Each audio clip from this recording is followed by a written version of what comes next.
So Dr. Meyer is the director of Urologic Robotic Surgery at Capitol Health. He is a board-certified urologist with expertise in treating all forms of urologic conditions, in addition to specializing in minimally invasive robotic-assisted urologic procedures using the Da Vinci surgical system. Dr. Meyer received his medical degree from UMDMJ Robert Wood Johnson Medical School in New Brunswick, New Jersey, where he also completed his urology residency. Before joining Capitol Health, Dr. Meyer was chief of urology and minimally invasive urologic surgery at St. Luke's Center for Urology, part of St. Luke's University Health Network. He is the first surgeon in Pennsylvania to perform a robotic-assisted laparoscopic prostatectomy using the Da Vinci surgical system. Fluent in German, Dr. Meyer volunteers for international surgical missions in his spare time and also enjoys running, skiing, mountain biking, auto racing, and model building. He is a member of the American Urological Association and the American Medical Athletic Association. Thank you for joining us this evening, Dr. Meyer. Thank you so much. And nice chatting with all of you this evening. Hopefully you can hear me okay. Even though it's been over a year now, I still am not fully comfortable with the Zoom. I rather speak to folks in person when I can. The topic I'm discussing this evening is prostate cancer, of course. And I gave the subtitle Evolution of Care because I find the topic itself to be quite interesting in terms of a number of aspects in regards to how we manage cancer patients in general. And I say this, from the perspective of mentors that trained me way back in the day, that used to go by the adage that, a chance to cut is a chance to cure. It's safe to say that that adage no longer is applicable. And I think as we kind of walk through this talk a little bit, you'll have a better understanding in terms of, how based on a combination of our understanding of the disease, the genetics of the disease, improvements in therapeutics, and listening to patients in terms of feedback and their experiences, that what used to work maybe 10 or 15 years ago isn't necessarily the case today. And hopefully you'll get a better sense of that momentarily. In terms of, talking briefly about prostate cancer in general, in the United States, this represents roughly 175,000 new cases per year. It represents approximately 10% of all new cancer diagnoses that are made. And despite, the fact that you hear folks talk of prostate cancer being a condition that one lives with rather than dies from, it turns out that in the United States, roughly 32,000 people still die from the condition every year. And that represents about a 5% mortality rate. Nonetheless, all things being equal with this high of a volume of disease, there is an approximate 98% 5-year survival rate. This slide I find interesting just to give people a little bit of a historical perspective in terms of the numbers of prostate cancers that we're seeing in the United States. If you look at the graph, primarily, let's say from about 1985 or so, the rate was roughly steady, 100, per 100,000 folks. But when we get to the early 1990s, there was a pretty sudden and large spike. Thinking about it, it kind of makes sense because that was the era in which PSA testing, the blood test, became more commonplace in the United States. So a lot of folks that had subclinical prostate cancers that we could not feel on examination, all of a sudden were being detected, and this pool, so to speak, of individuals were being found. If you fast forward, march ahead, let's say 10 years or so, you can see that the trend is sort of diminishing back to baseline. It would suggest that we've kind of caught up, so to speak, in patients that have had subclinical disease that otherwise wouldn't have been discovered. In terms of how prostate cancer generally is detected in today's world, the test that we talk about a lot is a screening tool called the PSA. And this is by no means a perfect test. The analogy I always tell people is that this works more or less like an engine warning light in your car. The light goes on, it gives us a heads up that there's something that warrants a closer look, but it may be absolutely nothing at all. It may not be of any significance. But certainly the higher the value goes, the more suspicious, I should say, it becomes for the possibility of prostate cancer. And it turns out that a number of things can influence these results. For example, any recent illness, we talk about the flu or COVID, that could throw these numbers way out of line for a period of time after a recent systemic illness. And I've seen it even after things like dental work or a minor procedure, where the body's inflammatory response to some sort of insult is such that it can throw the numbers out of line temporarily. Same is true for infection. Somebody with a head cold, for example, may see a temporary rise in their PSA. Other conditions such as exercising, like bicycling, being on a motorcycle, truck drivers, certain medications, having sexual relations within a day or two of the blood test are all variables that can sometimes throw this out of line. And so one of the first things I do when I meet someone with an elevated PSA is really to get a handle in terms of what may have been going on at that point in time. And more often than not, if their examination is otherwise normal, the first thing I'll do is usually repeat a PSA within about 4 to 6 weeks. And the idea with that, of course, is to see whether it's a stable finding or if it was just a temporary elevation because of some benign cause. And that gets a little bit more into the heart of, the utility of PSA testing. And this really applies to just about any blood test that's out there, this very graph. And what I mean by this is that when folks come up with a blood test or a design for one, what we try to do is to optimize the sensitivity of the test in terms of its accuracy at detecting a condition versus its specificity, meaning its accuracy at giving you a negative result, and that result truly being negative. In the setting of PSA testing, that value, if you look at this graph, falls somewhere in the order of about 4 to 5. And so the accepted normal for a PSA test is usually considered to be 4 or less. Probability-wise, in someone that has a PSA that's persistently in the 4 to 10 range, the potential of having a prostate cancer is on the order of about 25%. The significance, of course, though, is that 75% of individuals may undergo additional testing, even biopsies and so forth, potentially unnecessarily. And so one of the things we're always striving to do is to try and narrow the pool as best as possible so that we're not performing procedures and subjecting folks to interventions unnecessarily. So the question then becomes, well, how do we improve upon this a bit? And some of it I already touched on, but we want to really focus and screen individuals that would see a survival benefit in terms of a diagnosis and appropriate treatment of a prostate cancer. The general rule of thumb is that if someone has a less than 10-year life expectancy, we usually don't advocate prostate cancer screening. In other words, by and large, they're more likely to pass on from some other condition other than prostate cancer. In terms of interpreting the results, again, that gets to what we discussed in terms of considering other variables, other factors in that patient that could potentially influence the results. And if there's any question, we should repeat the test. The other element we look at, and part of the reason as urologists we advocate for doing a PSA once a year, has to do with the fact that not only do we look at the overall number, but we look at the rate of change in these values over time. So kind of like creating a story or a line graph.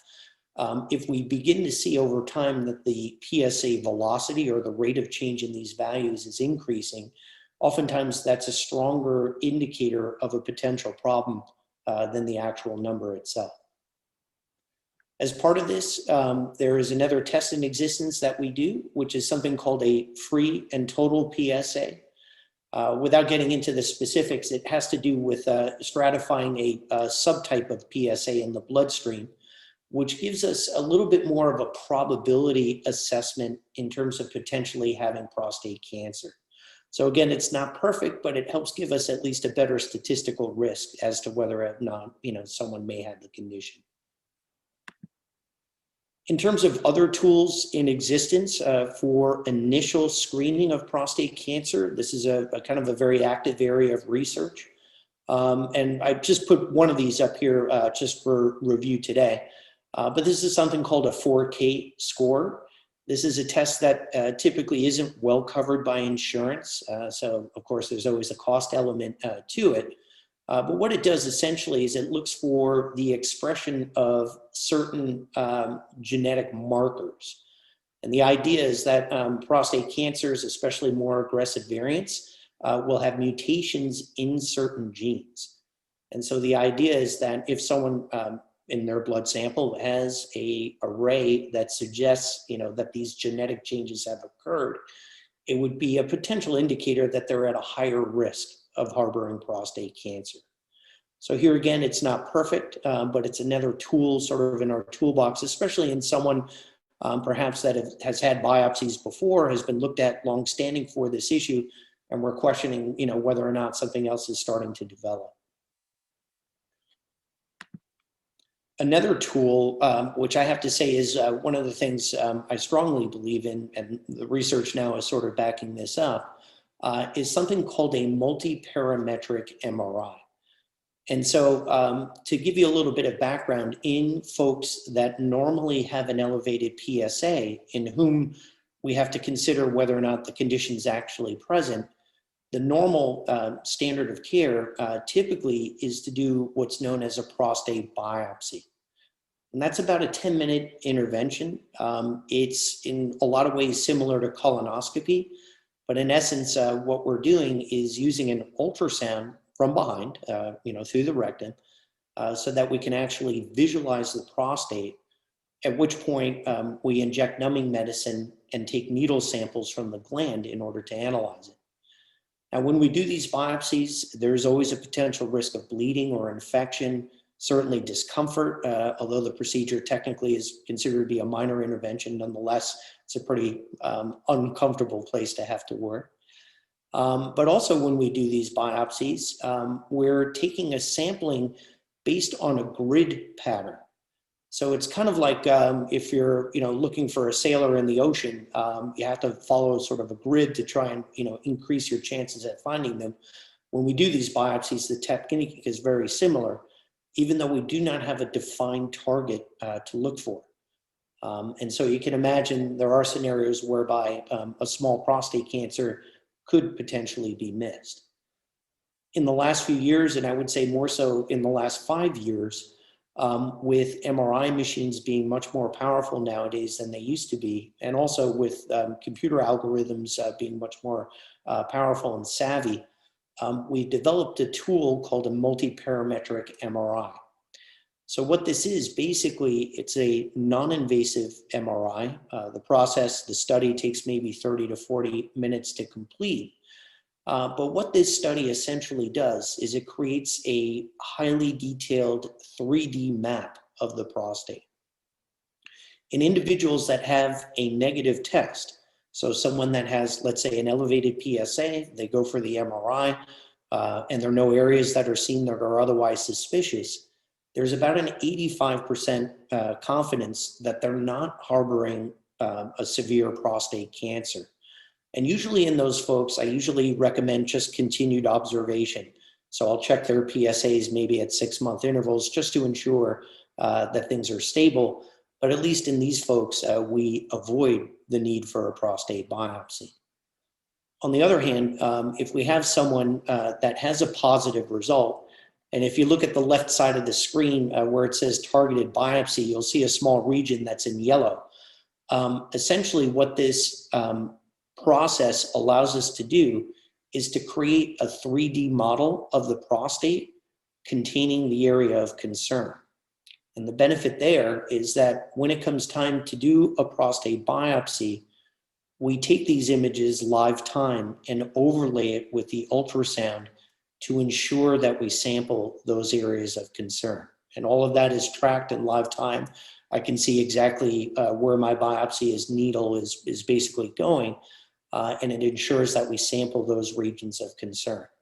So in that particular circumstance, it actually enhances the sensitivity in terms of finding a given cancer. And that becomes especially important in folks that have very large prostates, where they may have a small lesion deep within it. This really gives us a leg up in terms of localizing that and making the diagnosis. When we finally do make the diagnosis, and this is probably one of the more important aspects of this particular disease, what we do under the microscope not only is to determine whether or not a prostate cancer is there, but the pathologist will essentially grade the cancer based on its physical appearance. And so if you look at this slide, kind of roughly speaking, at the top of the slide, you can see what look like ducts. You see clear channels, and the cells are organized, to put it to you that way, where it looks like tubes with cells that ring those tubes. As you get further toward the bottom of the slide, you see what look like sheets of cells, basically somewhat random. There's really not much by way of organization, and the cells themselves vary quite a bit in terms of their size and shape. And that basically shows the progression from what is relatively normal prostate tissue to something that's highly aggressive in terms of its cancerous behavior. And we quantify that appearance by giving it a number of the two most common variants in these specimens, and that becomes what is known as a Gleason score. All right, and that's a key piece of information when discussing prostate cancer, especially in terms of therapeutics and other things that may come up. The take-home message being that having the diagnosis of prostate cancer is not always an apples to apples comparison. So you have to be very careful, in terms of how you interpret what's being discussed in terms of information and therapeutics and other things like this. There is also another tool that we utilize in regards to the staging of prostate cancer. And I should tell you that, before going to medicine, actually, I was a molecular geneticist. So that really kind of strikes home for me in terms of where the management of cancers in general is going. But what this test is something called a Prolaris test. And what it entails doing basically is taking those biopsy specimens and analyzing them for the presence or mutation analysis of more than 30 genes that, at least at this point, we know of are implicated in prostate cancer. And I say at this point because it seems like every day we're finding a new gene or another change that also potentially contributes to this disease. It makes managing the condition and sort of working this through a bit more complicated because unlike other cancers where the genetic changes may be very limited, in this one, it's a much broader array.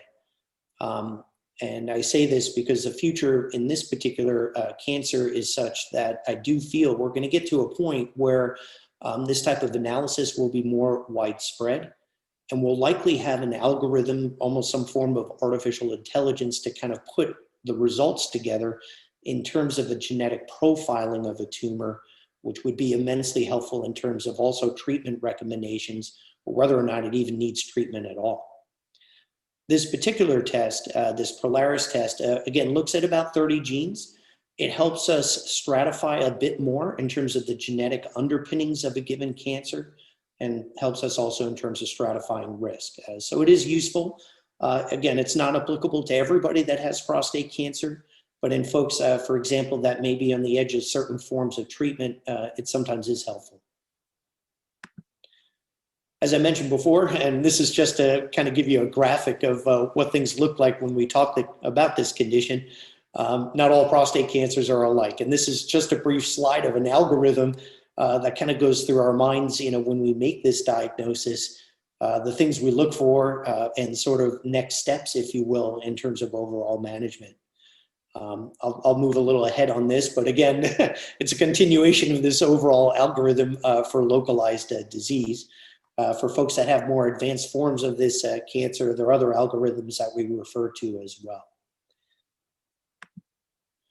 In terms of a general discussion of prostate cancer, and this is really getting into the kind of the meat of the condition itself, there are some general kind of principles that we want to adhere to.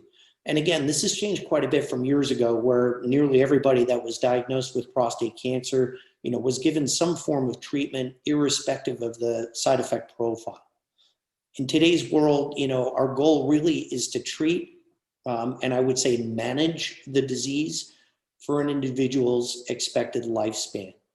So for example, having two individuals with the same type of prostate cancer might mean that the person that is 60 or 65 years old may benefit from a different form of treatment than somebody who's, let's say, 70 or 75 years old. And perhaps that same individual at age 80 or 85 is better off just being monitored closely and observed rather than subjected to some form of treatment.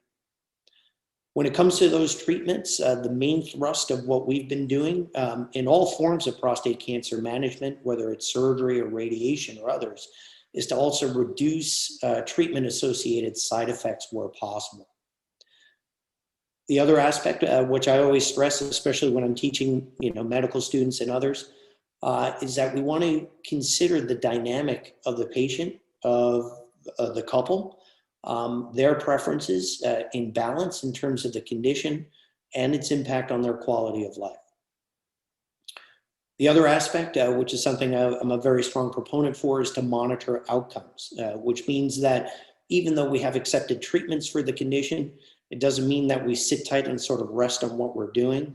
We need to be vigilant in terms of monitoring what we do, the outcomes, and perhaps seeing patterns in terms of things that we could do better or differently, or things perhaps that have worked extremely well that we ought to share with others along the way.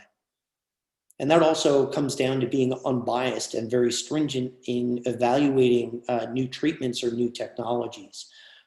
This becomes very important for prostate cancer. And I say this because for most individuals or most forms of treatment, you're generally going to see some benefit, at least over the short to intermediate term. And so to really make a statement about a given treatment in regards to overall success and disease control, you really have to have a large grouping of folks that have been treated, monitored, and managed for more than 10 years since the time of that treatment. So if you're looking at studies or technologies that have been around 3-4 years, I would say you have to proceed with caution in the sense that the jury may still be out in terms of how effective they really are over the long haul. In terms of the mainstays for prostate cancer treatment, in today's world, again, they break down more or less into 3 categories, which I'll review in a little bit.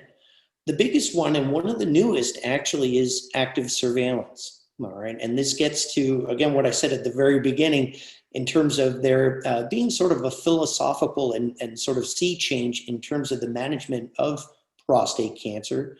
This is a pretty unique example in the realm of cancer, whereby certain individuals with disease parameters that are at the low end of the spectrum oftentimes can be monitored very closely, and I'll get into that in a little bit.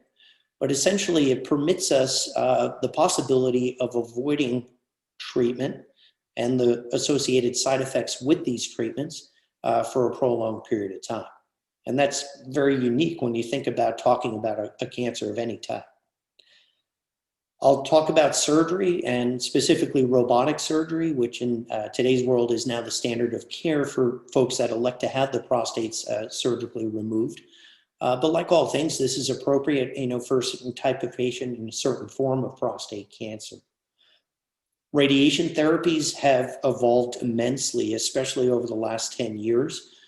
So in terms of tolerability and outcomes and so forth, I'm glad to say that there's been a lot of progress made along the way. I've listed here some of the mainstays in terms of what exists currently. IMRT is what's known as conformal 3D therapy.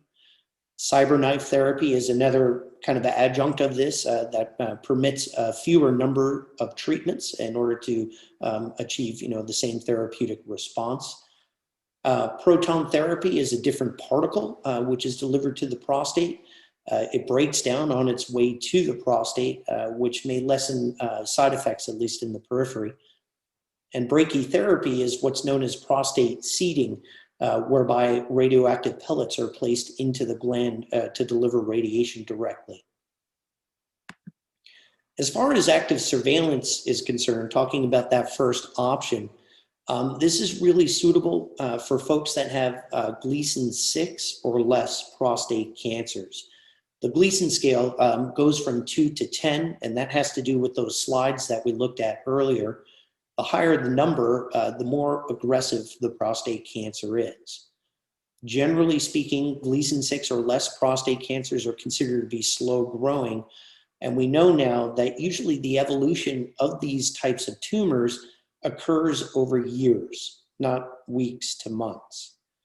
And so it gives rise to a circumstance whereby, for the appropriate patient, we can follow an algorithm, which I showed here on the screen, that permits us to monitor PSAs at regular intervals, including rectal exams, and then reassessing the condition either with the MRI or a prostate biopsy periodically.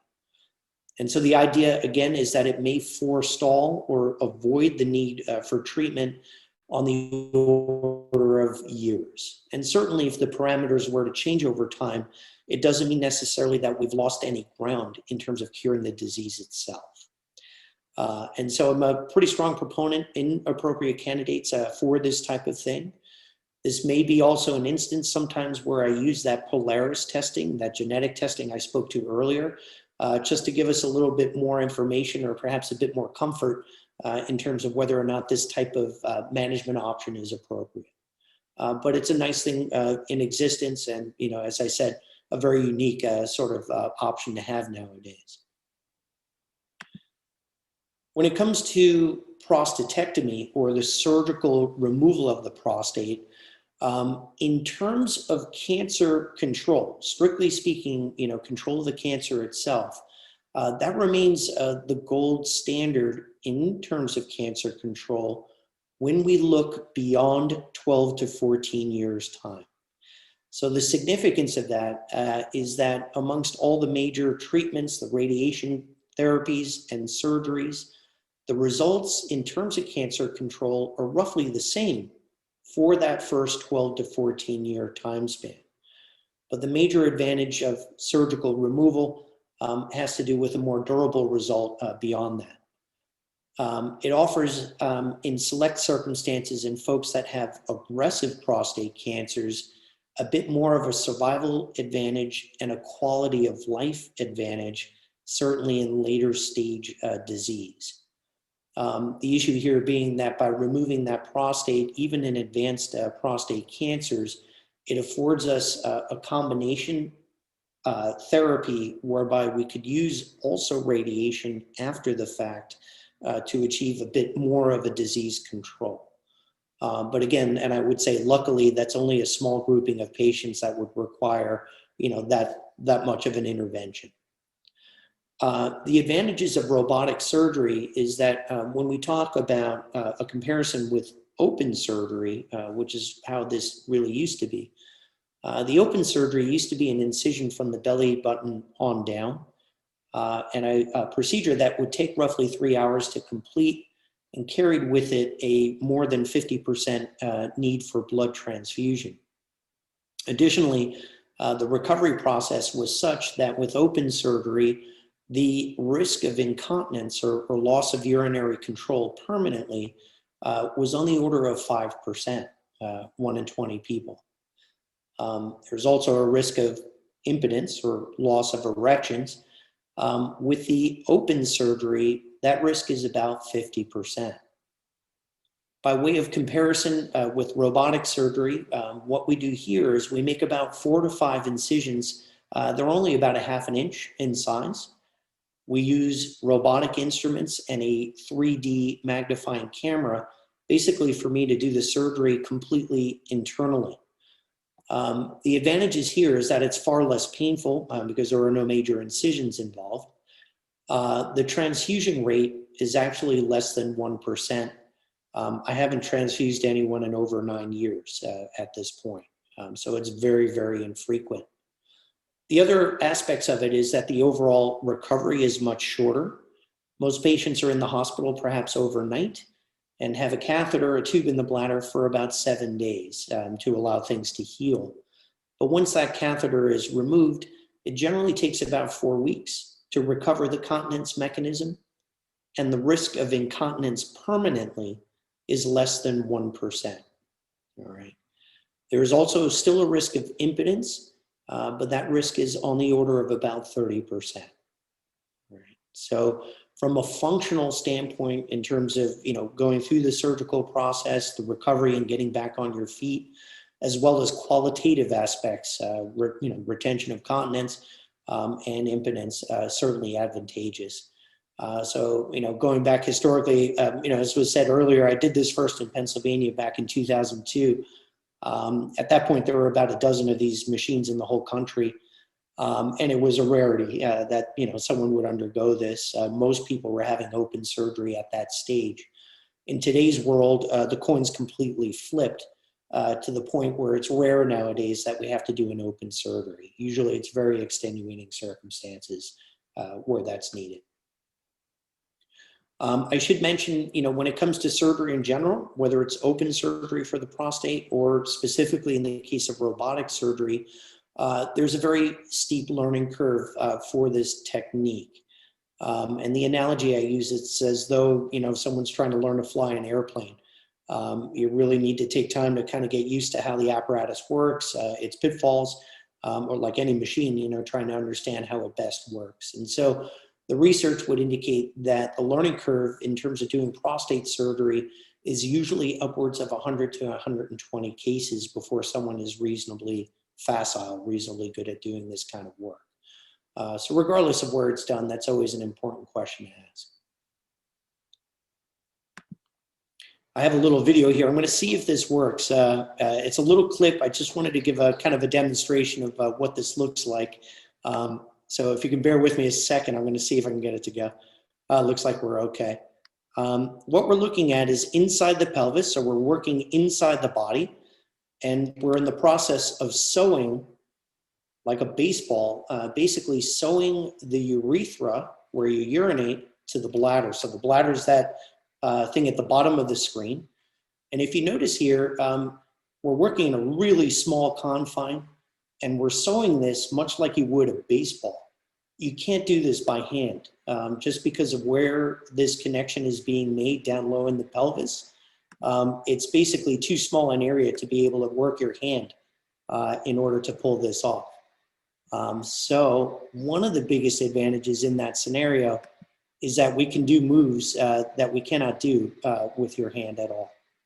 And I'm going to see if I can bring my talk back here. Just bear with me again. Oh yeah, good. So again, the advantageous aspect of this robotic surgery is that it really opens the door to doing maneuvers and types of work that you simply can't do with your hand. In talking about radiation therapies, and again, I feel very strongly this plays an important role in the management of prostate cancer. The advantages that we've seen over the last 10 years have to do, again, with computer power. So if you look at this image here, what we're looking at basically in that blue area is the prostate deep within the pelvis. So this is someone that's basically laying on their back. We're looking at their prostate as though we're standing at their feet looking toward the head. In the past, radiation would be delivered from one direction. So if you look at where these yellow lines are at the top part of that image, it would shine onto the prostate more or less like a car headlight, and everything in that path essentially was irradiated along with the prostate. You can imagine, of course, that gave rise to other problems, both in terms of urinary symptoms, but also other issues like other cancers in the bladder and in the rectum and so forth. The newer technologies basically work from 360 degrees. So if you see that yellow circle with the hatch marks going around, essentially what those are small gates that allow radiation to be delivered in small amounts from 360 degrees and essentially be focused onto the prostate, kind of like a magnifying glass in the sun. And the advantage of this in these newer technologies is that we are exponentially reducing exposure to structures that are next to the prostate, but we're actually able to deliver more radiation to the prostate than we could in the past. And so the nice thing about these therapies is that they're very well tolerated. They can cause urinary symptoms, things like urgency and frequency of urination, loose bowel movements, frequency of bowel movements as well. They carry a risk of impotence, but it's a delayed side effect. Roughly 50% of folks will have impotence at about 5 years from the time of treatment. So unfortunately, no matter what, we haven't figured a way universally to get past that problem. In regards to cancer control, as I touched on earlier, this actually equals surgery for about 12 to 14 years on average. But beyond that time, the risk of the cancer recurring and returning begins to go up. The problem in that scenario is that you cannot have more radiation to the prostate after you've been treated already, and you really cannot safely surgically remove the prostate because of the effects of radiation on tissue. So technically speaking, what this does is it greatly increases the risks associated with it, and we don't consider that a viable option. And so in today's world, for folks that have failed radiation therapy, we usually have to use medications or hormone deprivation basically to suppress the disease for as long as we can. And that's why, again, the age at time of diagnosis is important. I would say that in my practice, I probably do treat more men with radiation than I do with surgery. But again, a lot of folks are presenting usually in their 70s at the time of diagnosis. And again, by all means, radiation, at least for most of these individuals, usually will suffice in terms of controlling the cancer. On the flip side, someone with the same condition at age 55, I would be hard pressed to recommend radiation unless there were clinical reasons to do so, given that they would have a projected 30-year lifespan ahead of them. Okay, so this is where the balance, becomes very important in making these decisions. In terms of other initiatives, areas of interest that I and sort of my colleagues are working on, I mentioned and touched on a little bit in terms of the genetic screening of higher risk groups. And this includes, if necessary, a referral to genetic counseling. I mentioned this in the context of families with the condition. Prostate cancer, like breast cancer, does have a tendency to run in families. There's unfortunately about a 30% increased risk in children of parents or fathers with the condition. And so we have genetic testing available for men that have been diagnosed with prostate cancer, really to assist also in family counseling in terms of their potential genetic risk for the condition. So we look at it not only prior to diagnosis, we look at it at diagnosis in terms of treatment recommendations, but as I mentioned, also in terms of family counseling and family planning. For every cancer that we diagnose or treat or is referred to us for management, we sit down every week as part of a multidisciplinary group, which means that we pull our colleagues together from radiation oncology, medical oncology, pathology, radiology, basically walk through every case, discuss in terms of treatment options and formulate a plan from there. And the idea with this, again, is to make sure we're covering all the bases. It's an opportunity essentially to ensure, no bias, so to speak, in terms of the recommendations that are made. But also it's an opportunity in certain cases, at least, to discuss other adjunct therapies or sometimes even research protocols. The other thing we do, which is a nice feature of Capitol Health, is that we offer tissue and serum banking for people that elect to undergo surgery. And the idea with this is that it creates basically a library whereby it could be used either for other research purposes, for therapeutic options down the line, or potentially referred to in the future if needed in terms of reassessing things like the genetic profile of a given tumor. As I mentioned, we're having new markers, on the horizon almost every day. The other thing we do is we maintain a cancer database. So as I touched on earlier, not only is it important in terms of discussing and giving a treatment recommendation and following through on that treatment, but we want to ensure that the outcomes are what we say they are, and that the care that we're rendering is basically above board and doing the right thing. So we maintain a data set and we follow our patients very closely. This is not a one-stop shop where you come for your treatment and nothing happens beyond that point. And that's basically it in a nutshell. Again, I try to give at least a reasonable overview in terms of what's out there right now. And I'm certainly more than happy to answer any questions or discuss individual situations if needed. Thank you so much, Dr. Maria. Oh, thank you. Excuse me. So what is that thing about specificities versus sensitivity and the whatever that went up? Is that Kathleen? What about the gland you put in you? Yeah, I'm sorry. Well, that was referring to the blood test, the PSA test. But that particular graph applies to just about any test in existence, any blood test, where sensitivity describes how accurate it is at finding a particular condition. So in the setting of PSA testing, we consider 4 or higher as being abnormal. Now, if I were to lower that number, let's say to a PSA of 2, I would increase, the sensitivity of the test in terms of finding the cancers, but I would decrease the specificity of it, in essence, making it kind of useless in the sense that we would be biopsying and putting exponentially higher people through testing unnecessarily. So again, sensitivity has to do with the accuracy at detecting a test. Specificity has to do with the accuracy of a negative test being valid. And what are those glands that you put in people? Oh, we don't put any glands in anyone.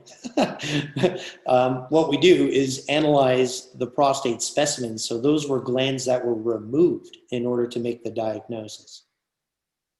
Oh, okay. So you remove the glands to make the diagnosis. That's correct. Do you put them back in or not? No need for that. Are there any other questions or anything else I can help with? Yes, sir. Oh, yes. You can go ahead and unmute if you haven't, sir. Can you hear me? Yes, sir. Yeah. Okay. I'm 55. I just got diagnosed on Friday. Yeah. How do I get in front of you for a consultation? Right. Absolutely. So if you have your email contact information was sent in, we'll get back to you with my office number, actually. And what we typically ask when you call my office, I have a nurse navigator. Her name is Ashley. Great person, and she is excellent in terms of just trying to compile all the information that's been done up until this point. Specifically things like the pathology results, PSAs, and so forth. And if you're willing, at that point, I would sit down with you basically to kind of walk you through those results and kind of go from there. Yeah, I have the full report from the doctor who did it, including the scores and everything. Excellent. And then the notes from the session and everything. I could her, I guess. Yeah, excellent. Yeah, and we generally are pretty good, when we see a lot of folks, you can imagine with cancers of various types. Our sort of method is usually get folks in within about a week or so, just knowing how stressful this all is. And again, at least as another opinion in terms of whether or not you're on the right path or to answer any questions that you have. Right. Yeah. Just quickly, Doctor, until we heard you tonight, which we're grateful we did, we were like, it's too early to go for surgery right away. Why are they not doing other options? But now having you said, if it was a 50, Adam's actually 54, if it was a 54 man, maybe you just remove it because the radiation is not something you can do more than once. Yeah.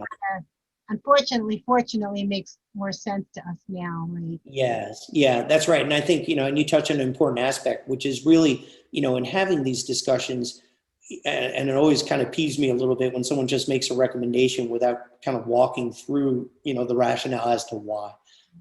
And, you're making a very, very difficult decision at this point, trying to work through this process. I will counsel you that you have time. I know when someone hears the diagnosis of cancer, there's a natural inclination. You want to do something right away to get this dealt with and treated. But the reality is, for this form of disease anyway, you do have time.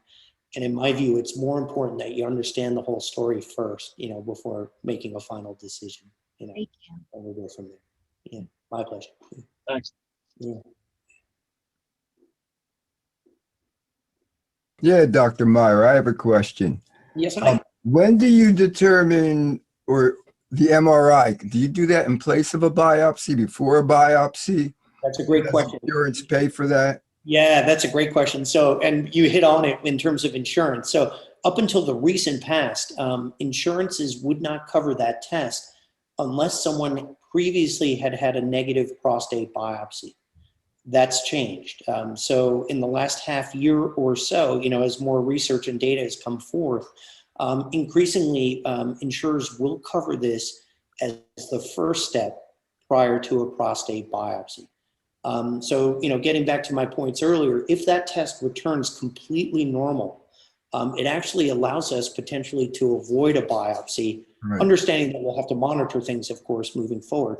But nonetheless, it helps reduce the overall number of biopsies required. Cool. Do you know if Medicare covers that? Actually, it does. Oh, Yeah. good. Yeah, so that's all just in the last maybe 6 months to last year, that the tide is changing, so to speak. I had the same issue way back when with robotic surgery, believe it or not, where certain patients, weren't allowed to get it just because it was such a new technology. The insurers wouldn't approve it, and we had to revert, to the old procedure. And here we are, 10, 15 years later, and it's not even a question. Yeah. Cool. Thanks. Oh, sure. Hey, doctor, Tom here. Can I ask a question? Oh, yes, sir. Yeah, Tom's laptop. Oh, hi. Actually, I'm a human being, but Yeah, it's hard to tell. Yeah, one question I wanted to ask you is, I've heard some say that it's wise to get hormone therapy before doing radiation. Right. That's an excellent question. And not to muddy the waters, but the question actually applies to specific forms of prostate cancer. So for the higher grade prostate cancers, we're talking usually Gleason 7 or 8 and above. We normally advocate for at minimum about a 6-month period of hormone deprivation. This is a medicine that turns off testosterone production, at least temporarily. We advocate for at least 6 months, certainly in the higher grade cancers, sometimes a total treatment course of 2 years of hormone deprivation. Now, the reason for doing this, and we actually do it before we start radiation therapy, has to do with the fact that the way these medicines work is that they downsize the prostate. So in essence, before radiation, it helps make the target even smaller in regards to the area that's exposed. But the other benefit, the major benefit here, is that by using this hormonal medicine, it basically freezes the prostate cancer in place almost immediately. So when it's hit with radiation at a later point, it makes the radiation more effective in regards to killing off the cancer. So there's a several percent improvement in terms of cancer control over the long term, as opposed to radiation alone. But again, to be clear, this is indicated more so for the higher grade prostate cancers. So when the hormone therapy is administered, there's a delay in the radiation treatments? Yes, so the hormone medicine works actually within about 4 to 6 hours. So it works almost immediately in terms of shutting down the prostate cancer. But we usually wait a roughly 2 to 3 month time span before starting the radiation, just so that it has full effect in terms of, suppressing the cancer and also downsizing the gland. Right. Well, it's a little nerve-wracking, but I'm sure it's the way to go. You guys, Yeah, no, I see your point there, but suffice it to say, the medicine turns off that cancer like a light switch. right. It really does work that quickly. And I'll give you an extreme example. I had a patient last year that came in with a PSA of over 2,000. Whoa. And unfortunately, widespread cancer at that point, throughout his body. We initiated that therapy, first line treatment, right away.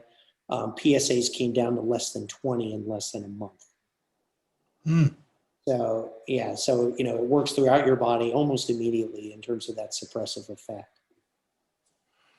Thank you, doctor. Yes, sir.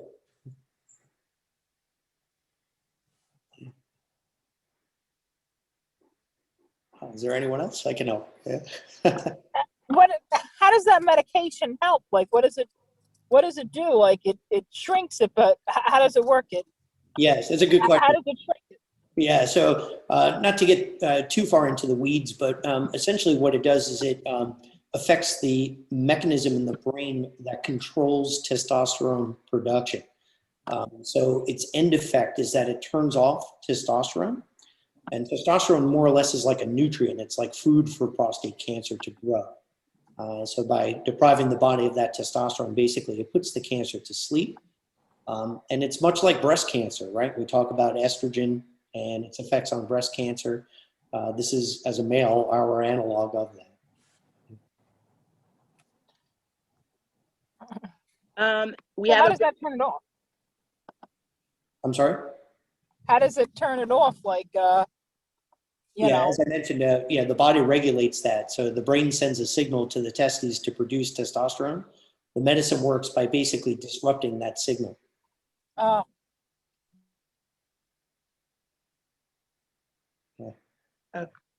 I'm sorry, there was another question. It was just me, it's Jessica. I was just going to say, thank you everybody for joining us. I thought we had a little break in the questions. And also, please don't forget to fill out the survey. It's in the chat box. You should be able to just click on the link and it should send you directly to it. I just wanted to say that as we had a little break questions. I have another question. Sure thing. The prostatectomy, that's removing the complete prostate. That's not removing parts of it that have cancer. That's the whole thing. That's right. Yeah. So, yeah, the reason we do this, and it's actually a really good question too. So there are a couple of reasons from a technical standpoint in terms of after effects or complications from leaving a portion of the prostate behind. But the main reason we do this, and it kind of applies to most treatments for prostate cancer, even radiation, stems from the fact that in pathological analysis of these specimens when they're removed, it's not uncommon in about 20 to 30% of individuals that you may find another island of prostate cancer in the gland. And so at the risk of partially treating the disease, we usually advocate for its complete removal, or again with radiation, complete treatment of the gland as well. And there's no greater side effects removing the whole thing than part of it, or Really, no. Yeah. So the side effects, especially the big ones we are concerned about in terms of incontinence and its effects on the nerves, unfortunately, that's the same whether you were to do a partial or a complete removal.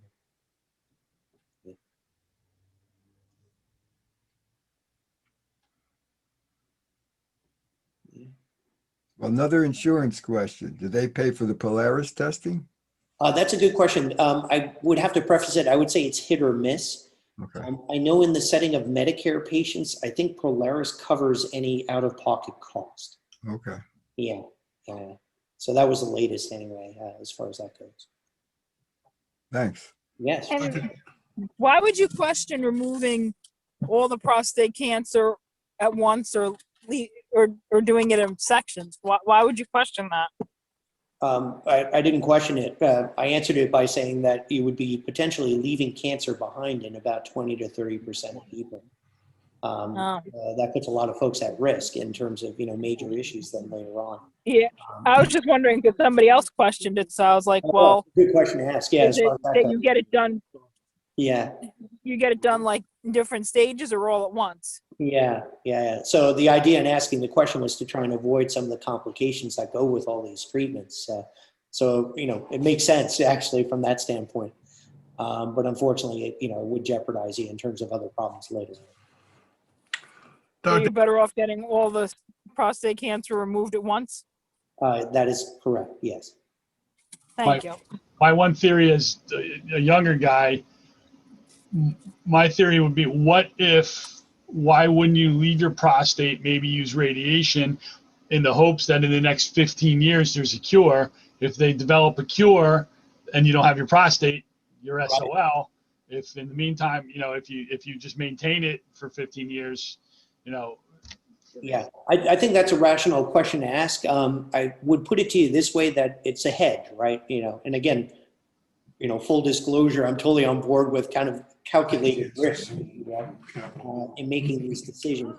I will tell you that, in terms of the pipeline, for therapeutics, the majority of it, some of which is looking at various forms of chemotherapy, immunotherapies in terms of, going after specific genetic targets, is basically in its early stages. We're making some headway, but there are no home runs at this point. So the issue that we encounter in today's world, and frankly, this has been going on, 15, 20 years or more, is that in folks that have failed primary treatment for their cancer after radiation, let's say, for example, our mainstay of management is to use that hormonal medicine to shut down testosterone production. So the issues with that are a couple. First is that it's almost universally going to cause impotence because it's getting rid of testosterone. The second is that it's much like using an antibiotic. On average, for someone that's on these medicines continuously, the cancer develops resistance on average 3 to 4 years out. So once that's happened, at that stage, we have very limited options. So we have these other therapeutics, but they're not very durable at this point in terms of, how well they control the cancer. so what if you used radiation now and then it came back in 15 years? Could you use gyro? Yeah, at this point, we use the hormonal medicine. So, again, playing this out, so to speak, it would probably get you a roughly, on average, 3 to 4 year time span longer in regards to suppressing the cancer. But at that point, the train is going to leave the station. And in today's world, we don't have much else in terms of at least a permanent solution at keeping that in check. Yeah. So I think it's a very valid question to ask, but it's kind of a hedge, in terms of, taking that risk. Right. Hey, doctor, did you say the hormone therapy automatically does leave you incompetent? I'm sorry. In terms of impotence, Impotent. yeah, in terms of loss of erections, definitely, while you're on that treatment, because it's shutting down testosterone production, it can have, a pretty strong impact in terms of erections. The good news being, though, that, once the medicine has cleared your system, it can take a while, but once it's cleared your system, those levels do come back up to normal. Doc, can you hear me, doctor? Yes. One question. When you give the percentages for incontinence and impotence for the different potential treatments, those percentages are across the entire age spectrum? That's correct. So that's basically a profile of the entire grouping of folks, undergoing these interventions. Does it change any? I'm grasping at straws here. Oh, no. Does it change any if you're a little bit younger? Like, absolutely, yes. Yeah. okay. And specifically, I would say more so for, potency statistics. Generally speaking, younger patients are going to do better in terms of their probability of that returning. And especially, the other aspects that we look at, are other medical conditions at the time of diagnosis. So for example, someone, let's say, who's a diabetic or a hypertensive, may have a higher risk of impotence just by virtue of having those conditions. And then you do this intervention, surgery, or radiation on top of that, it certainly can increase their risk of impotence as well. Okay, thank you. Yeah. So here's a question related to that. If you become impotent, can Viagra or something like that help? Yes, yeah. So when we talk about impotence in these statistics, it means the ability to have relations, without the use of medications or other therapeutics. But you're right, very early after surgery, I usually prescribe things like Viagra. And the idea with the use of these agents is that, while erections may take a while to recover and heal, by having these medicines in your system, at least periodically, it drives blood flow to the area, and it may actually promote that healing process a bit more quickly. So we use it almost as a kind of a rehabilitative effect, early after surgery. There are other therapies as well. So depending on what's necessary, there are things like vacuum assist devices, injectable medicines, which are much more powerful than anything you can take by mouth. So there are ways around this issue, depending on the needs of the individual in the couple. What's the tissue and serum bank about? Yeah, as I mentioned earlier, this is a part of an option that we offer patients, and this is for any cancer that we treat, actually, where we can store a portion of the tumor along with the blood sample. And the idea is basically to have a library in terms of future therapeutics.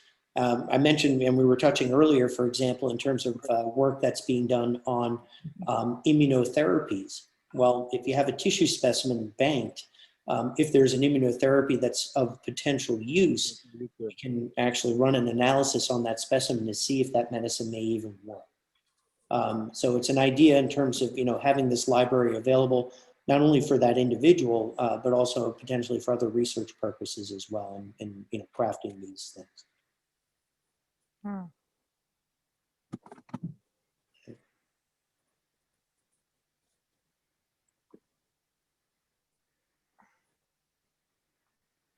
Well, these are great questions, though. Yeah, I appreciate that a lot. Mm-hmm. Oh, then that takes care of the question of that's like the prostate cancer database, right? Well, that had to do with outcomes. So what we're talking about there is not only the actual tissue and what's removed, but we track our patients very closely in terms of how they do after treatment, whether it's radiation or surgery. Again, we want to be sure we're doing the right thing. We want to see if there are any trends in terms of things that are working out really well. And so that gives us, some extra tools in order to see what's going on. Thank you for all the explanations. Sure thing.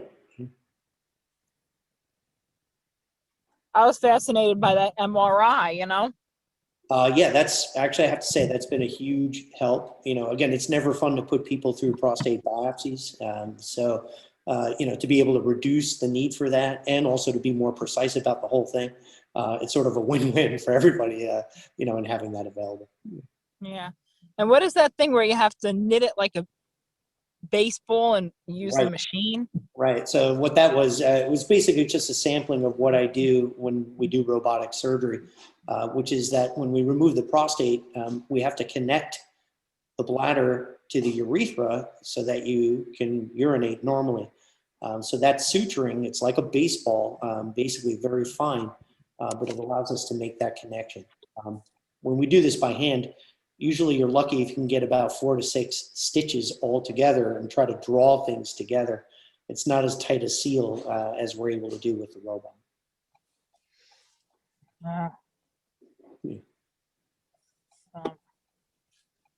I wanted to say thank you again, Dr. Meyer, for the presentation this evening. I wanted to let everybody know if you have any questions, we're about to start wrapping up soon, so get them in now. And also, please don't forget to fill out the Survey Monkey. I'll stay on a couple minutes after the question and answers to answer any questions you have about the link to the Survey Monkey. Usually you should be able to just click the link that's in the chat box and it'll bring you directly to it. But if you have any problems, I'll be here to answer any of those questions for you.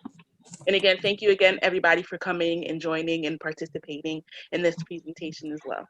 Yeah, thank you very much, everyone.